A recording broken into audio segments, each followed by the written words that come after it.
Sejam todos bem-vindos a mais um episódio do videocast Soma. Um videocast do Grupo Soma, Grupo de Pesquisa em Manejo de Saúde do Solo da Exalc-USP. Eu sou o João Vitor Santos Paixão, sou estudante de Engenharia Agronômica e eu estou há 3 anos trabalhando no grupo. Junto comigo hoje nós temos o Roberto. Olá pessoal, tudo bem?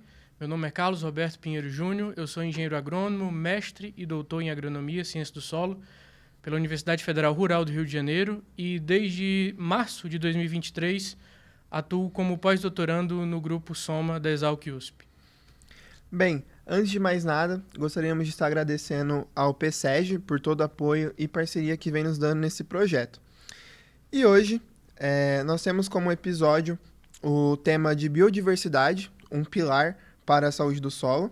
E para isso nós trouxemos uma pesquisadora que já vem trabalhando no grupo há um bom tempo, que trabalha com essa temática e ela vai falar um pouquinho para a gente sobre esse assunto e qual a importância desses organismos do solo para a agricultura e outros serviços ambientais importantes para nós. Bom, então hoje temos aqui a Beatriz Silva Vanoli, que é doutoranda no programa de pós-graduação em Solos e Nutrição de Plantas, na Exalc-USP, na área de manejo e saúde do solo. A Beatriz também possui seu mestrado no mesmo programa e é engenheira agrônoma pela Universidade Estadual do Centro-Oeste, Unicentro.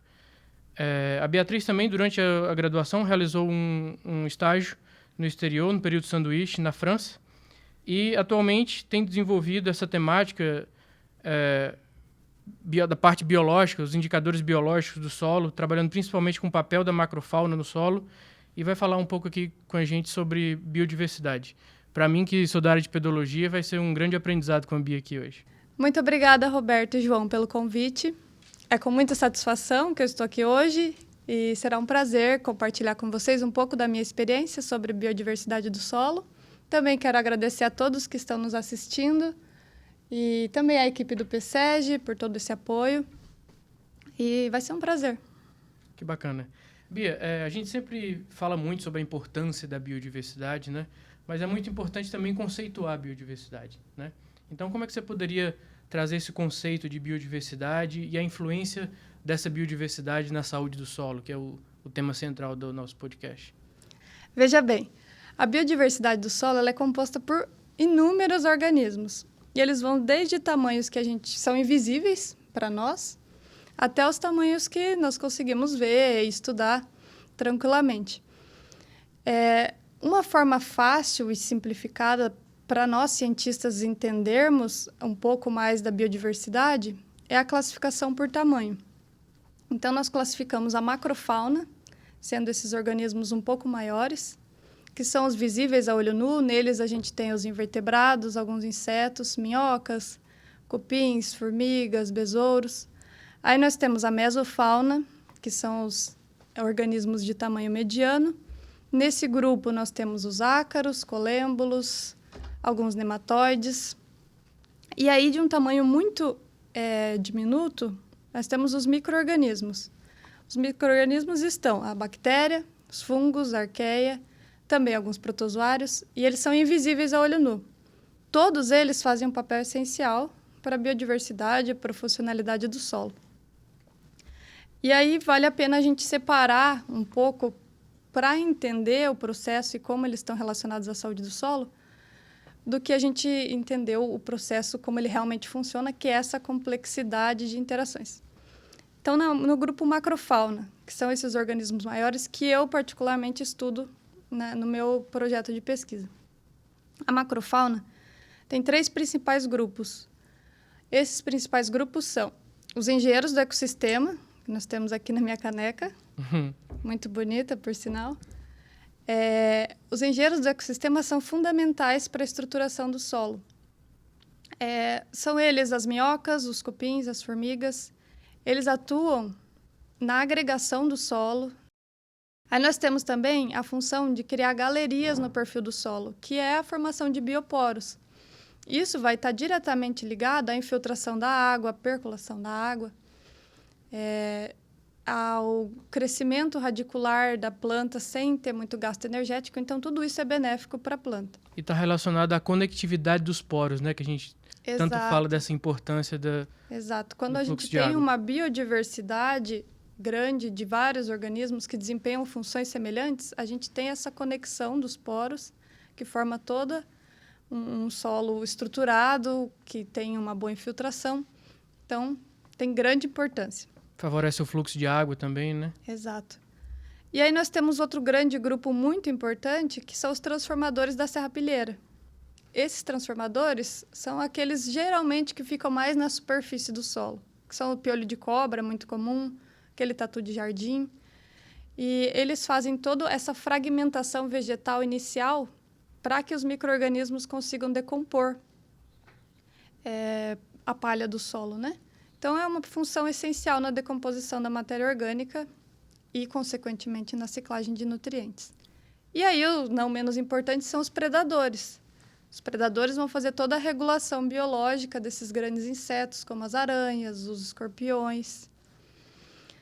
E aí, paralelo à macrofauna, nós temos a mesofauna também atuando, tudo de forma simultânea. A mesofauna são aqueles medianos. Dois grupos bem importantes são os colêmbulos e os ácaros. Eles são reguladores biológicos, então eles fazem esse controle de populações. Se eu tenho algum fungo, bactéria maléfica, alguns ácaros predadores podem estar auxiliando nesse controle.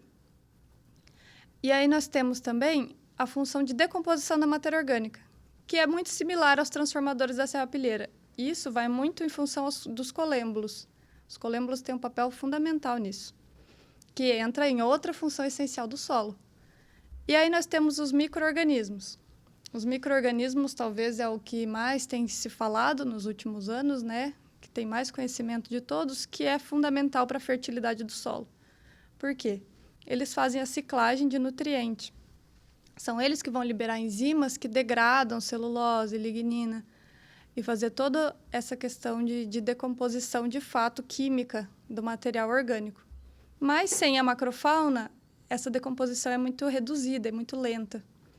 Então, esses grandes grupos, junto com os pequenos, eles englobam a biodiversidade do solo e fazem todas essas funções que nós pontuamos. Sim. E, Bia, você está citando para a gente de forma individualizada cada segmentação da biodiversidade.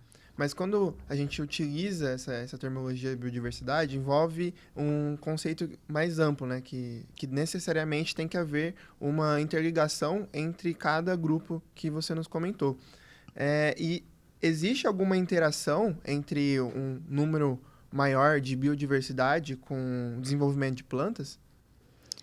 Para a gente ter um bom desenvolvimento de plantas, João, a gente precisa que o solo tenha um equilíbrio ecológico. Então, todos esses organismos que a gente citou, macrofauna, mesofauna, micro-organismos, eles precisam estar funcionando de forma conjunta.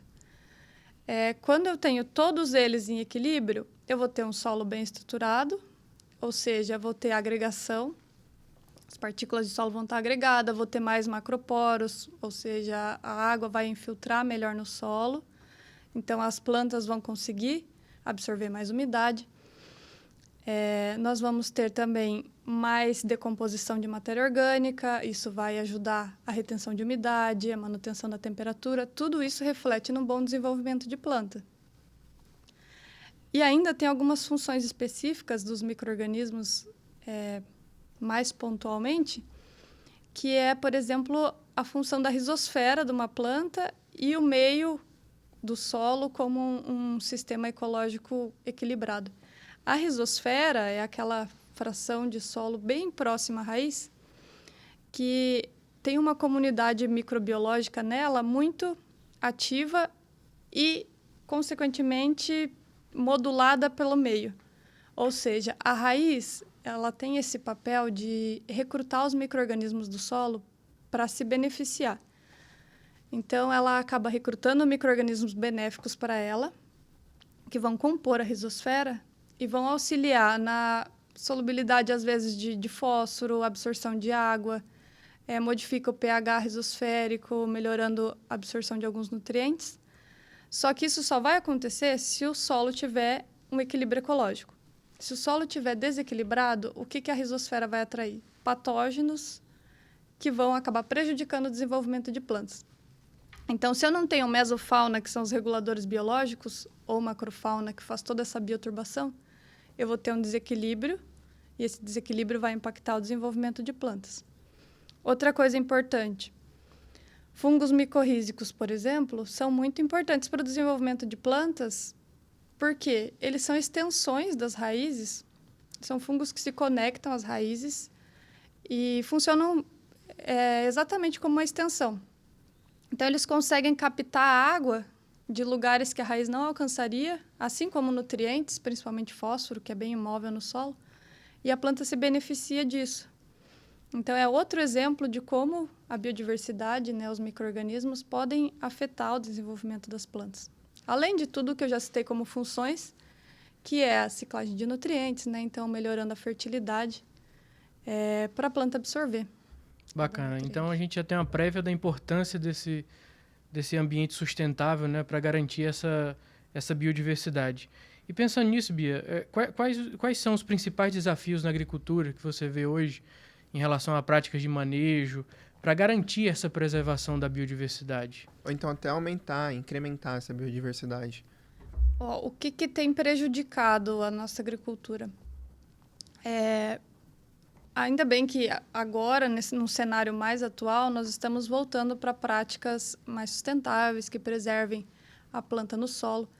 Mas ainda temos muitas áreas no Brasil que estão degradadas, estão com solo exposto, que não tem o controle de tráfego de máquinas. Todos esses manejos inadequados para a agricultura acarretam em um impacto negativo para a biodiversidade do solo. O revolvimento do solo, por exemplo, é algo que afeta profundamente a biodiversidade. Quando você revolve o solo, você está expondo toda a comunidade, seja de macrofauna, mesofauna ou micro-organismo, ao sol. Você diminui a umidade, aumenta a temperatura. Isso tudo vai prejudicar. Você vai reduzir as fontes de alimento, os habitats desses organismos. Então, você não cria um cenário favorável para que eles se desenvolvam. Isso afeta a biodiversidade.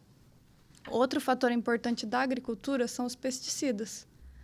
Tem um artigo de meta-análise recentemente publicado, foi publicado agora em 2023, na Ecology. E essa meta-análise ela fala justamente sobre isso, sobre como os pesticidas influenciam na biodiversidade do solo. E o que eles encontraram? Eles avaliaram 200 e tantos artigos que estudaram o efeito de pesticida e eles concluíram que, principalmente aqueles pesticidas agrotóxicos, né, que não têm um alvo específico, que são aqueles de amplo aspecto, eles prejudicam muito a biodiversidade do solo, porque você usa para controlar X e está matando todos, né? Isso afeta drasticamente. E o Brasil é um país que aumentou muito esse consumo, esse uso de agrotóxicos na agricultura. Só que, em contrapartida, nós temos um grande avanço no mercado de bioinsumos, por exemplo. E esses bioinsumos, se a gente utilizar eles paralelo, como complemento ou até substituindo os pesticidas, a gente vai conseguir ter uma grande recuperação da biodiversidade nas áreas agrícolas. Para que isso aconteça, para que a gente tenha o incentivo de bioinsumos, é importante que políticas públicas estejam apoiando isso. Então, no Brasil, nós temos um grande exemplo, que é o Plano ABC+. Esse plano é muito importante para reduções para mitigar as emissões de gases do efeito estufa, né, para que a agricultura seja benéfica na questão de sequestro de carbono atmosférico. Mas também tem várias outras coisas atreladas, como o incentivo ao aumento de bioinsumos no Brasil. Então, ter uma política pública que apoie isso faz com que esse mercado ganhe cada vez mais espaço, que é muito importante.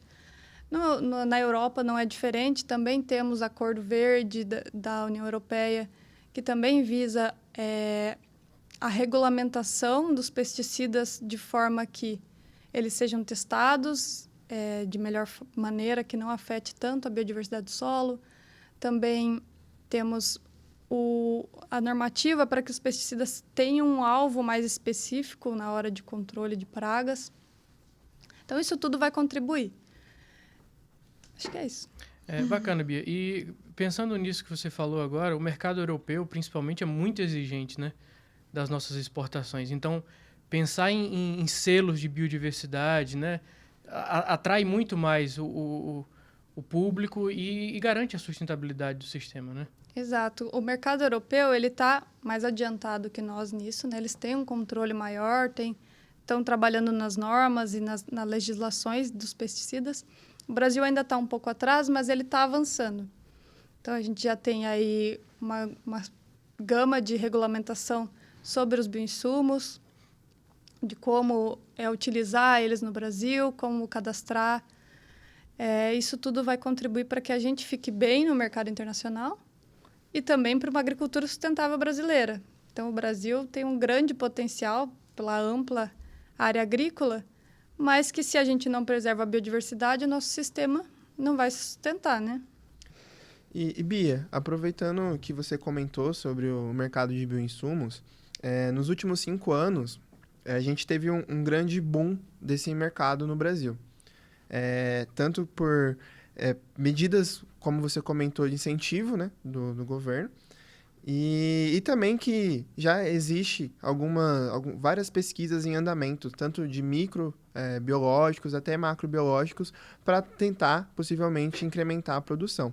E como que você atualmente está enxergando esse mercado, então talvez o futuro desse mercado aí para a agricultura brasileira? Então, o mercado brasileiro de bioinsumos, ele tende a crescer muito. Já cresceu e ainda vai crescer, justamente por causa dessas políticas públicas, né? A gente estima que vai crescer pelo menos uns 13% até 2030 aí. E a regulamentação brasileira, ela é bem clara. Existem 5 categorias de bioinsumos no Brasil. A gente tem aqueles agentes de controle, que são insetos mesmo, que são utilizados para controlar certos patógenos ou pragas. Nós temos os biofertilizantes, os biorreguladores, também temos os condicionadores do solo. Os condicionadores não são exatamente um produto biológico, mas ele condiciona um ambiente para que a microbiologia, principalmente, tenha um maior desenvolvimento, maior atividade e proporcione o desenvolvimento das plantas. E aí nós temos também os inoculantes. Os inoculantes são muito utilizados pelos produtores, têm grande aderência. Por exemplo, o azospirillum no milho, ou o Bradyrhizobium na soja. E como agente de controle, os produtores têm aderido muito. Por exemplo, na cultura da cana-de-açúcar, a cotésia. Sim. Tem também o tricograma, né? Isso, o tricograma. Já parasitando os ovos da broca da cana.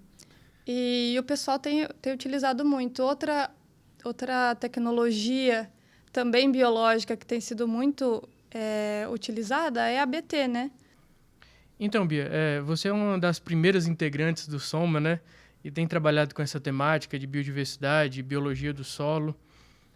Pensando nos trabalhos que você tem desenvolvido, a gente sabe que você tem trabalhado com sistemas integrados, né? Teria, assim, um conjunto de práticas ou um sistema de manejo que possa promover a biodiversidade do solo e que a gente possa obter todos esses benefícios da biodiversidade do solo? Então, o que nós temos visto, Roberto? Quanto mais diversificado o solo é acima da terra, mais ele vai ser diversificado abaixo da terra também.